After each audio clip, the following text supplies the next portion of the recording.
So Alberto, do you want to walk us through your work again? Second work. Second work.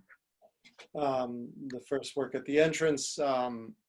So what happened was when I was invited to be part of this show, I felt like I wanted to be inside the gallery. I was invited to make a sign for the front of the space for the fence, and I felt like I was kind of like you know, like on the outside, like I wasn't fully in the exhibition.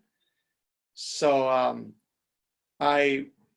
when nobody was around, I think my sign was up at this point, and I went inside the house, and I was just snooping around the house as I do. I like to snoop around. You know, I think snooping around actually, I feel like comes from this in-between state that I said that I exist within. It's like I always look for stuff. I'm always looking. I'm always snooping around. I'm you know, sometimes doing things without permission. So what happened was I went inside the house and I saw this. I saw a room that had these chairs set up in a circle, like somebody had a meeting. And then I saw a whole stack of doors that were taken off the hinges from 6018 North. The doors were taken off the hinges, I guess, to make the space more fluid.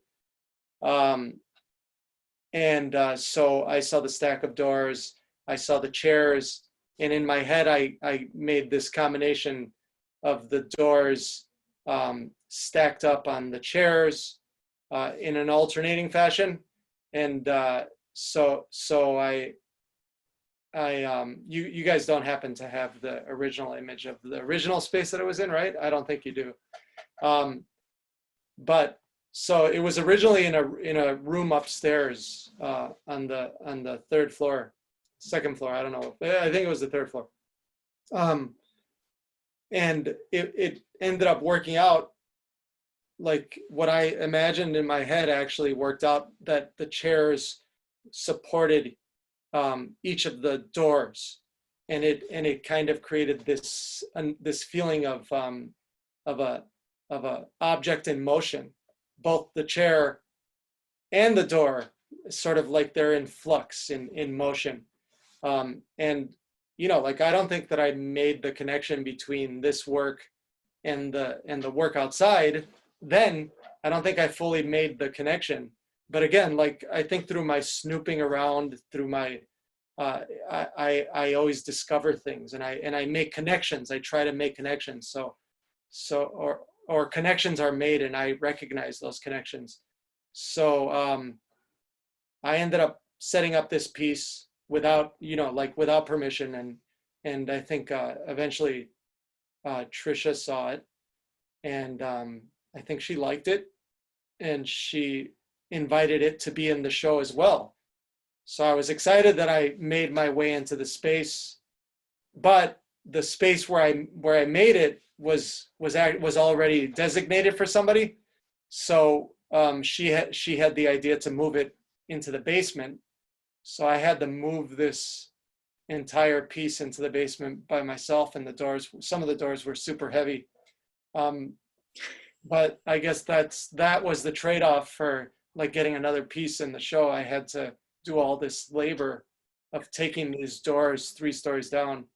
I ended up titling the piece the same thing. And in my own practice, I always work with, I sometimes work with furniture to create sculptures, or domestic objects to create sculptures, or found objects to make sculptures that are temporary sculptures that could go back to like their original use, so that I don't have to take care of them. I don't have to store them.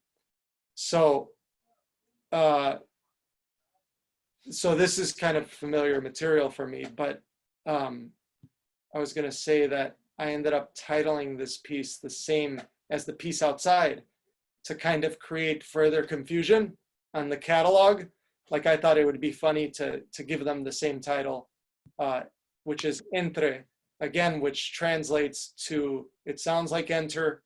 This time it references the doors, but the word enter references the doors, but on closer inspection, it actually doesn't say enter, it says entre, which means between, which references the chair is in between the doors.